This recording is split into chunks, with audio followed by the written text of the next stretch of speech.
ادھر میچ ہو رہا تھا، میں ڈسٹرکٹ ناظم تھا، انڈیا کا ہاں انڈیا کا۔ لوگوں نے ٹکٹ لی اور باہر 5,000 لوگ کھڑے تھے. جب میں آئے تو کہتے بھائی یہ تو ہمیں نہیں چھوڑتے اور یہ چھوڑتے. میں نے کہا میرے پیچھے آؤ. جب گیٹ کھول دیا 5,000 اندر ہو گئے. بھائی ایسے بھی میچ ہو رہا تھا، رش بن گیا، لوگ خوش ہو چیخے بغیر ٹکٹ کا آپ نے؟ بغیر ٹکٹ. شہر کے لوگ ایک دن ہے اور وہ بھی ہم نوجوانوں کو اس طرح چھوڑے. آج بھی وہ سارے نوجوان سنتے ہوں گے. اصل میں تو یہ تو آپ نے پی سی بی کو نقصان پی پہنچایا سی بی نے بھی کہا، بڑا احتجاج کیا. تھا۔ میں نے کیا احتجاج کو چھوڑو، اگر اس کو اندر نہ بھی کرو تو میچ تو ہو رہا ہے تو چھوڑو کہ 1 گھنٹہ یہ بھی خوش رہے. پوچھ لو کہتے یہ اور وہ مجھے کہتے تھے کہ یہ تو اب وہ جو جنہوں نے خریدا اس کے سیٹوں پر بیٹھ گئے. چھوڑو، میں نے کہا یہ مسئلہ حل ہو گیا. اصل میں بات ہے وقت کی ضرورت ہے.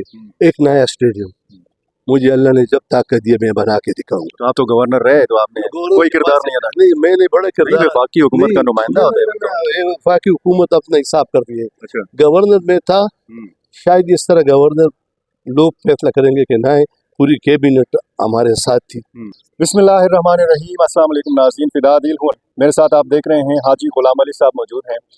حاجی غلام علی صاحب کا اسی شہر سے تعلق ہے، اسی شہر کے وہ ضلع ناظم رہے ہیں اور اس صوبے کے گورنر رہے ہیں۔ جمعیت علماء اسلام سے آپ کا تعلق ہے۔ ایک حال ہی میں خیبر پختونخوا حکومت نے جو فیصلہ کیا ہے، پشاور کا جو ایک انٹرنیشنل معیار کا کرکٹ سٹیڈیم ہے، ارباب نیاز کرکٹ سٹیڈیم، اس کا نام تحریک انصاف کے بانی چیئرمین عمران خان کے نام سے منسوب کیا گیا ہے۔ اس حوالے سے شدید رد عمل پایا جاتا ہے۔ پشاور یا خیبر پختونخوا کی جو سیاسی جماعتیں ہیں یا جو سیاسی لیڈرز ہیں، انہوں نے آج پریس کانفرنس سے بھی خطاب کیا ہے۔ حاجی صاحب، کیا تحفظات ہیں، کیا مذائقہ ہے اگر اتنے بڑے کرکٹر کے نام پر ایک چھوٹے سے اسٹیڈیم کا نام رکھا جائے؟ بسم اللہ الرحمن الرحیم۔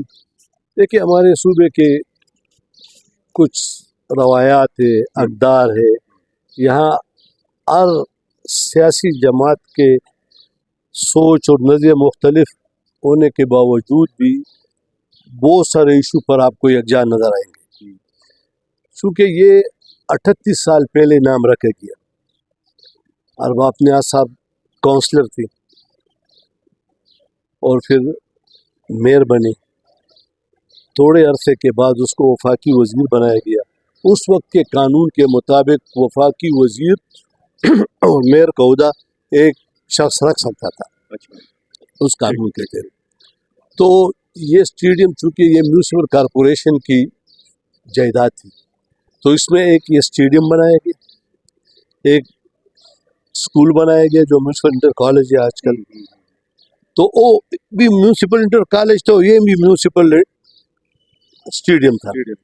چونکہ ارباب صاحب وفات پا گئے، ہمارے معزز اراکین میں اس وقت خود بھی کونسلر تھا. اچھا، تو انہوں نے مناسب سمجھا کہ انہوں نے ان کے لیے خدمات ہے اور ان کا نام رکھا جائے. تو اس وقت جتنے بھی اسٹریٹ، سڑک، روڈ پہ نام رکھے جاتے تھے تو میونسپل کارپوریشن کے ہاؤس سے منظوری لینی ضروری تھی. وہ رکھ لیا گیا، کسی نے اس کا اختلاف نہیں کیا. اب 38 سال تھے. اب جس طرح آپ نے فرمایا کہ یہ انٹرنیشنل اسٹیڈیم ہے، میں کہتی ہوں انٹرنیشنل اسٹیڈیم ہے، لیکن شہر کا کوئی شخص موٹر سائیکل پر بھی جب پہنچ جائے، ٹریفک کی وجہ سے کوئی ادھر جا سکتا ہے. اس لیے ہم کہتے ہیں کہ اس صوبے کی جو روایات ہے، ہمارے صوبے کے ساتھ جو زیادتی ہو رہی ہے، ہمارے نوجوانوں کے ساتھ ہمارا جو نام دوسرے ملکوں میں اچھے اس کے ساتھ یاد نہیں کیا جاتا، اس کے لیے ضروری ہے کہ ہم اگر ویژن رکھنے والے ہوتے تو ہم نادرن بائی پاس پر جو کہ 200-300 فٹ کا روڈ بن گیا، اس پر 100-400 کنال کا اسٹیڈیم بناتے انٹرنیشنل، جس پہ اگر جس ملک کے بھی معزز کھلاڑی آتے تو یہ پشاور شہر کے نوجوانان، یہاں کے ہمارے دیگر لوگ ان کا شان استقبال کرتے، ہمارا نام ادھر روشن ہوتا. اب ادھر میں تو جب وہ آتے ہیں، میں خود میں آپ کو ایک واقعہ سنوں، میرے تو ہر واقعہ ایک تاریخ ہے. ادھر میچ ہو رہا تھا، میں ڈسٹرکٹ ناظم تھا. انڈیا کا لوگوں نے ٹکٹ لی اور باہر 5,000 لوگ کھڑے تھے. جب میں آئے تو کہتے بھائی یہ تو